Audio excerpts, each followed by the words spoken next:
I think the funny part about it was, from being around death row, I was able to, I had the knowledge to cover myself and get out of it without getting hurt. Whereas, because the engineer that got punched, for example, probably would have got punched again. This is a Jmix exclusive.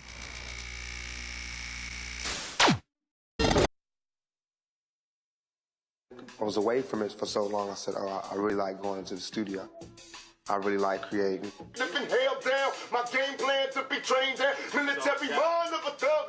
I like music, and I like acting. He would not walk into a room unless he was supposed to be there for a purpose. He ain't just gonna walk into a room and be standing around. He's there because he's needed for something.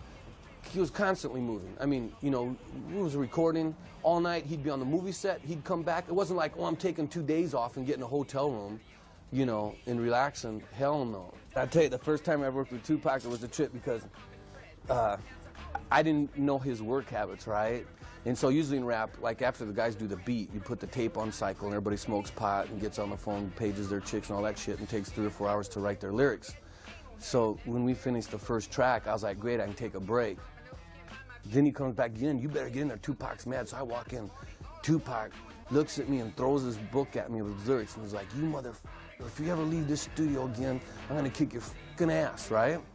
And I'm like, dang, I was gonna smart off. Thank God I didn't, because he probably would have jacked me. The next day he comes up with Timothy Roth, the actor. They were working on that movie, Gridlocked, right? So Tupac, totally different mode. He's got his suit on, he's playing this little, he's with all these white people and he's playing, he's about as white as you could possibly get, right? And I'm still kind of pissed from the night before, but he's got this grin on his face. And then he says to me, "Bet you're glad this ain't a Tupac session, aren't you?" I said, "No, it's whack, man. I want to make a record." And he said, "From now on, you're my engineer." I said, "Okay, let's do it." And then he walked in one day, and he said, "I just got an order from Suge to do a diss album."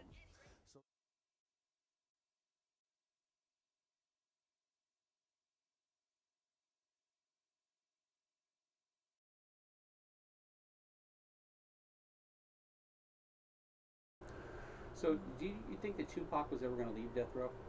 Yeah, he was planning on it. He started the Machiavelli Records, and he announced that. And he was going to go. Was he planning on taking any of his masters, or was he going to leave? No, he knew that that stuff was going to be history.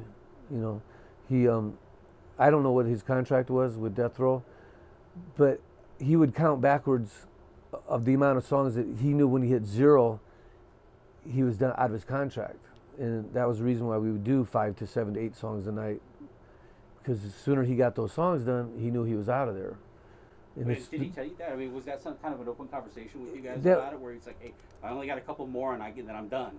Did he ever kind of? Yeah, because he would say, "I'm getting closer. I'm getting closer." There was a lot of things he would say. He said probably 30 times, "Let's hurry up and get this stuff done. I'm going to be dead pretty soon. They're going to kill me. Everybody's jealous of me. I'm the best rapper ever. I'm the best actor ever. I'm taking over everything. We have a new record company. Everybody wants me to fail. Somebody's going to shoot me pretty soon." He didn't say shoot me. I'm going to be killed. I'll be gone. Yeah, he always talked about his death. That was I didn't take it seriously because Death Row gave us the impression that we were untouchable, that everything was going to work out. We didn't have to worry about something like that. You know, we've got an army of security. We've gotten everything taken care of. That's what was disappointing about the shooting in Vegas. I was under the impression that I didn't have to worry about anything. Everything was going to be cool because nobody could mess with Death Row. It crumbled apart. It just fell apart. It was sad to watch it just go right down the drain.